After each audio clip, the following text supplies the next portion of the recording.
مائدہ آیت نمبر 51۔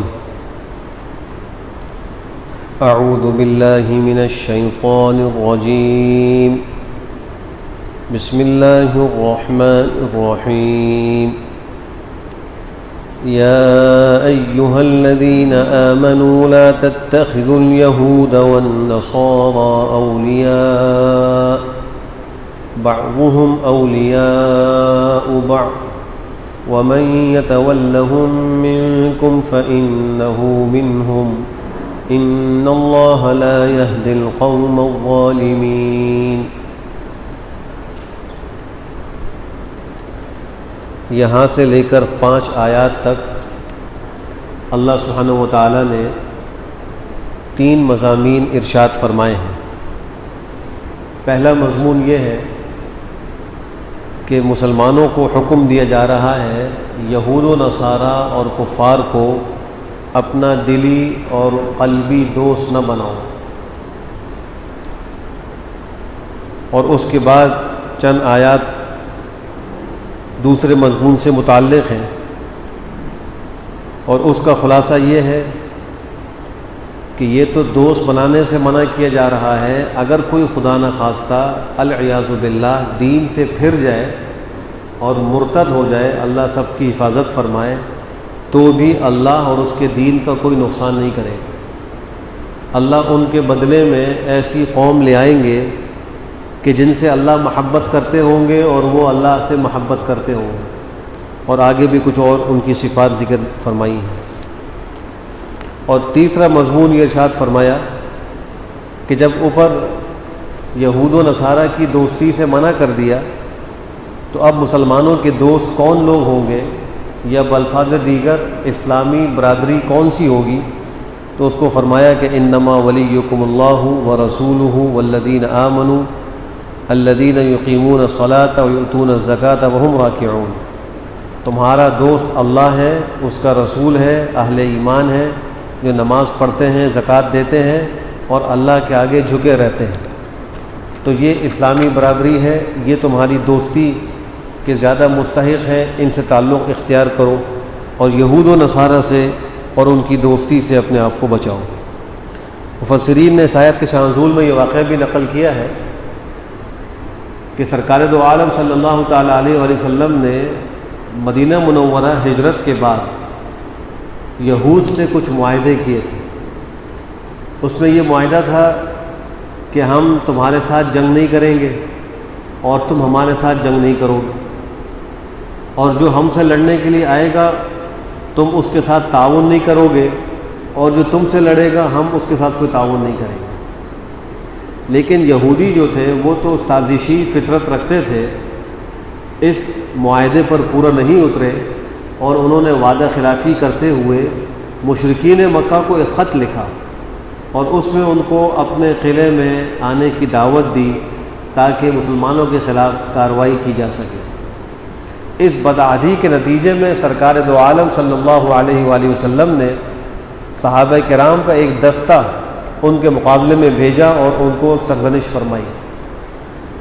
تو جو مخلص صحابہ تھے وہ تو ان آیتوں کے نزول کے بعد جو اس موقع پر اتری تھی، انہوں نے علی الاعلان یہود و نصارہ سے برات کا اعلان کر دیا۔ لیکن کچھ لوگ ایسے تھے جن کے دلوں میں نفاق تھا، جیسا کہ عبداللہ ابن ابی اور اس کے جو ساتھی تھے، انہوں نے آپس میں مشورہ یہ کیا کہ ہمارا تو خیال یہی ہے کہ مسلمانوں کا یہ غلبہ چند دن کا ہے، انجام کار یہ مغلوب ہو جائیں گے اور کافر غالب آئیں گے، تو ہمیں یہود و نصارہ سے بگاڑنا نہیں چاہیے، ان سے تعلق خراب نہیں کرنا چاہیے۔ تو آپس میں انہوں نے یہ مشورہ کیا، اور مسلمانوں کے سامنے یہ بات ظاہر کی کہ ہم ان یہود و نصارہ سے جو تعلق رکھتے ہیں یہ اس وجہ سے رکھتے ہیں کہ اگر کبھی کوئی مصیبت آ جائے تو ہمیں ان سے کچھ قرضہ مل جائے گا، کچھ مال مل جائے گا، کچھ امداد آ جائے گی، تو اس سے ہم اپنی مشکلات میں کچھ فائدہ اٹھا لیں گے، تو ہم یہ اپنی قوم کے فائدے کے لیے ان سے تعلق قائم کرتے ہیں۔ اللہ نے ان کا یہ پول بھی ان آیتوں کے اندر کھول دیا کہ یہ جھوٹ بولتے ہیں، اللہ مسلمانوں کی مدد فرمائیں گے اور ان منافقین کے نفاق کو ظاہر فرمائیں گے۔ ایک مسلمان کے غیر مسلم کے ساتھ 4 قسم کے تعلقات ہوتے ہیں، اس تفصیل کو بھی جاننا ضروری ہے۔ پہلا تعلق جسے موالات کہا جاتا ہے. موالات کا معنی دلی دوستی، دل سے کسی غیر مسلم کو اپنا دوست بنانا اور اس کو اپنا رازدار بنانا، یہ تو کسی حال میں بھی جائز نہیں ہے. اس آیت میں اسی سے منع فرمایا گیا کہ اے ایمان والو، یہود و نصارہ کو دلی دوست نہ بناؤ، قلبی دوست نہ بناؤ، منع کر دیا گیا. موالات بالکل کسی صورت میں جائز ہے. دوسرے تعلق کی قسم ہے جس کو مدارات کہتے ہیں. مدارات کا معنی ظاہری طور پر اچھے اخلاق سے پیش آنا اور کچھ اس کی ظاہری خاطرداری کر لینا. یہ جو معاملہ ہے اور یہ جو تعلق ہے، اس کے لیے کچھ شرائط ہیں. ان شرائط کے ساتھ غیر مسلموں سے یہ تعلق رکھا جا سکتا ہے. پہلی شرط یہ ہے کہ اس میں مسلمان اپنے سے ضرر کو دور کرنے کے لیے یہ تعلق قائم رکھے. مثلا کسی جگہ پر مسلمان مغلوب ہے، یہود و نصارہ غالب ہیں، اگر وہ ان کے ساتھ اچھے اخلاق کا تعلق قائم نہیں کریں گے تو وہ ان کو تکلیف پہنچائیں گے. تو اپنے آپ کو تکلیف سے بچانے کے لیے ان کے ساتھ اچھے اخلاق سے پیش آنا، یہ مدارات کی پہلی شرط ہے. اگر یہ پائی جائے تو پھر اس کی اجازت ہے. تو جس کو ہم یوں کہیں گے کہ اپنے آپ سے ضرر اور نقصان کو دور کرنے کے لیے غیر مسلموں سے مدارات کا تعلق قائم کرنا جائز ہے. دوسری شرط یہ ہے کہ خود ان کافروں کا کوئی دینی نفع ہو، یعنی اگر مسلمان ان کفار کے ساتھ اچھے اخلاق سے پیش آئیں تو ان سے متاثر ہو کر یہ کافر بھی اسلام کے قریب آئیں گے، مسلمان ہو جائیں گے. اگر یہ شرط پائی جائے تو بھی مدارات کا تعلق قائم کرنا جائز ہے. اور تیسری شرط یہ ہے کہ اگر یہ مہمان بن کر آئیں تو اسلام مہمانوں کے ساتھ حسن سلوک اور اکرام کرنے کا حکم دیتا ہے. تو ان مہمانوں کے اکرام کے لیے ان سے ظاہری اچھے اخلاق سے پیش آنے کی اجازت ہے. یہ عام طور پہ 3 شرطیں ذکر کی جاتی ہیں: اپنے آپ سے نقصان کو دور کرنے کے لیے، یا ان کو نفع پہنچانے کے لیے، یا کسی مہمان کے اکرام کے لیے. مدارات کا تعلق کافروں سے قائم کرنا جائز. تیسری قسم کا تعلق ہے جسے کہتے ہیں مواسات. مواسات کا معنی ہوتا ہے ہمدردی اور غم خواری. ہمدردی اور غم خواری تو انسانیت کے ناطے ہوتی ہے، تو یہ تمام کفار کے ساتھ جائز ہے سوائے ان کے جو مسلمانوں سے جنگ کرتے ہوں، لڑتے ہوں، جن کو حربی کافر کہتے ہیں. لڑنے والے کافر جو مسلمانوں پر حملہ آور ہوں، حملہ کرتے ہوں، ان کے ساتھ ہمدردی اور غم خواری کا تعلق قائم کرنے کی اجازت نہیں. بقیہ اس کے علاوہ جتنے بھی کفار ہیں ان سب کے ساتھ ہمدردی کا تعلق قائم کیا جا سکتا ہے. اور چوتھی قسم کا تعلق ہے معاملات کا، مالی لین دین کا. اس کے لیے اصول اور ضابطہ یہ ہے: ہر وہ معاملہ جس سے اسلام اور مسلمانوں کو نقصان پہنچے تو وہ کافروں کے ساتھ ناجائز ہے، اور وہ معاملہ جن سے مسلمانوں کو اور اسلام کو نقصان نہ پہنچے تو ایسا معاملہ ان سے کرنے کی اجازت ہے. اب اس میں ایک کافر قادیانی بھی آتے ہیں. قادیانیوں کے ساتھ معاملات کو علماء نے حرام اور ناجائز لکھا ہے. اس کی وجہ یہ ہے کہ قادیانی اپنی مصنوعات سے جو ان کو نفع حاصل ہوتا ہے مسلمانوں کو مرتد بنانے کی محنت میں خرچ کرتے ہیں، اور وہ ان سے مسلمانوں میں قادیانیت کا پرچار کرتے ہیں. اس لیے ان کی مصنوعات کے بائیکاٹ کا حکم ہے. اس میں شیزان ہے اور دیگر بہت سی چیزیں ہیں، اس کی فہرست بھی مل جاتی ہے. تو مسلمان کی دینی حمیت اور سرکار دو عالم صلی اللہ علیہ وسلم سے محبت کا تقاضا یہ ہے کہ ایسے بدباطنوں اور دشمنوں کی مصنوعات کا وہ بالکل بائیکاٹ کرے. یہ 4 قسم کے تعلقات ہیں، ان کی یہ تفصیل میں نے مختصراً عرض کر دی. علماء نے یہ بھی لکھا ہے کہ غیر مسلموں کے مذہبی کسی تہوار کے موقع پر ان کے ساتھ محبت کا تعلق قائم کرنا، اگر وہ ان کے اس دن کی عظمت کی نیت سے ہو تو یہ کفر ہے. ایسا کرنے والا دائرہ اسلام سے خارج ہو جاتا ہے. مثال کے طور پہ ہندوؤں کا جو مذہبی ایک تہوار ہے وہ ہولی ہے، دیوالی ہے. اگر کوئی مسلمان اس موقع پر کسی ہندو کو ان کے اس دین کی عظمت کی نیت سے کوئی ہدیہ چاہے چھوٹا سا ہی ہو ان کو دے گا، کوئی گفٹ دے گا، تو یہ مسلمان دائرہ اسلام سے خارج ہو جائے گا۔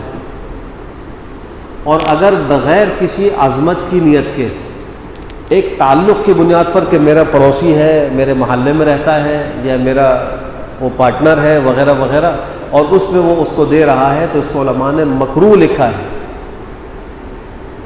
جیسے عیسائیوں کا تہوار آتا ہے کرسمس کے نام سے، اس میں عیسائیوں کو ان کے اس دین کی عظمت کے ساتھ کوئی ہدیہ پیش کرنا کفر ہے۔ اگر نکاح ہے تو نکاح ختم ہو جائے گا، انسان دائرہ اسلام سے خارج ہو جائے گا۔ یہ اتنا سنگین مسئلہ ہے، لیکن بہت سے مسلمان ان مسائل سے ناواقف ہونے کی بنا پر ان کے ساتھ تعلق بھی رکھتے ہیں، اور ان کے مذہبی دنوں کے اندر ان کے ساتھ لینے دینے کا معاملہ بھی کر رہے ہوتے ہیں۔ اس میں بھی مسلمانوں کو احتیاط کرنی چاہیے۔ تو اللہ فرماتے ہیں کہ اے ایمان والو، یہود و نصارہ کو دلی دوست نہ بناؤ، ان میں سے بعض کے دوست ہیں۔ یہودی یہودی کا دوست ہے، عیسائی عیسائی کا دوست ہے، یہ مسلمان کے دوست نہیں ہو سکتے۔ اگر آج کوئی شخص یہ سمجھ رہا ہے کہ ہم یہود و نصارہ سے دوستی کر کے معاہدے کر کے کامیاب ہو جائیں گے، تو یہ اس کا خیال ہے۔ قرآن کریم کی اس آیت کی روح سے یہ بالکل ممکن ہی نہیں ہے کہ کوئی یہودی کسی مسلمان کا دوست ہو یا کوئی عیسائی کسی مسلمان کا دوست ہو۔ مسلمان کا دوست ہو سکتا ہے، لیکن یہودی مسلمان کا یا عیسائی مسلمان کا دوست نہیں ہو سکتا۔ وَمَن يَتَوَلَّهُم مِّنكُمْ فَإِنَّهُ مِنْهُمْ، جو ان سے دوستی کرے گا تم میں سے، پس بے شک وہ انہی میں سے ہوگا۔ یہ شدید وعید اللہ نے ذکر فرمائی، یعنی اس کا حشر ان کے ساتھ ہوگا۔ حدیث شریف کی روح سے من تشبہ بقوم فهو منهم، من کثر سواد قوم فهو منهم، جو کسی قوم کی افراد قوت کو بڑھائے، جو کسی کافر قوم کے مجمع کو بڑھائے، جو کسی کافر قوم کی مشابہت اختیار کرے، آپ فرما رہے ہیں کہ وہ انہی میں سے ہو، یعنی کل قیامت میں ان کے ساتھ ہوگا، یا وہ اس کا عمل ان کے مشابہ ہے، یہ بہت غلط کر رہا ہے، اسلام کے تقاضے کے خلاف کر رہا ہے۔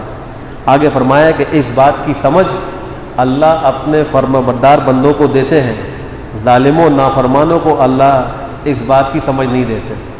اگر آج کسی کو یہ بات سمجھ میں نہیں آ رہی کہ یہود و نصارہ ہمارے دشمن ہیں، ان کی دوستی سے ہمیں کوئی فائدہ نہیں ہوگا، تو وہ سمجھ لیں قرآن کریم کی اس آیت کی روح سے وہ ظالم ہے۔ اللہ فرماتا ہے ان اللہ لا يهدي القوم الظالمین، اللہ ظالم لوگوں کو ایسی چیزوں کی ہدایت نہیں کرتا، ان باتوں کی سمجھ نہیں دیتا۔ فَتَرَى الَّذِينَ فِي قُلُوبِهِم مَّرَضٌ يُسَارِعُونَ فِيهِمْ يَقُولُونَ نَخْشَىٰ أَن تُصِيبَنَا دَائِرَةٌ فَعَسَى اللَّهُ أَن يَأْتِيَ بِالْفَتْحِ أَوْ أَمْرٍ مِّنْ عِندِهِ فَيُصْبِحُوا عَلَىٰ مَا أَسَرُّوا فِي أَنفُسِهِمْ نَادِمِينَ۔ تو ان آیتوں کے نزول کے بعد جو مخلص صحابہ تھے انہوں نے تو علی الاعلان یہودیوں سے برات کا اعلان کر دیا، تعلق ختم کر لیا، لیکن منافقین کا کیا حال تھا؟ اللہ فرما رہے ہیں پس اے مخاطب تم دیکھو گے ان لوگوں کو جن کے دلوں میں مرض ہے، بیماری ہے، نفاق کی، شک کی، یسارعون فیہم، وہ دوڑ دوڑ کر ان کے پاس جاتے ہیں، یہود و نصارہ کے پاس دوڑ کر جاتے ہیں، یقولون، وہ کہتے ہیں، نخشا، ہم تو ڈرتے ہیں اس بات سے کہ ان تصیبنا دائرہ، کہ ہم پر کوئی زمانے کی گردش نہ آ پڑے، ہمیں زمانے کی گردش اور مصائب کے آنے کا خطرہ ہے، اس لیے ہم ان سے ملنے کے لیے جاتے ہیں کہ ہمارے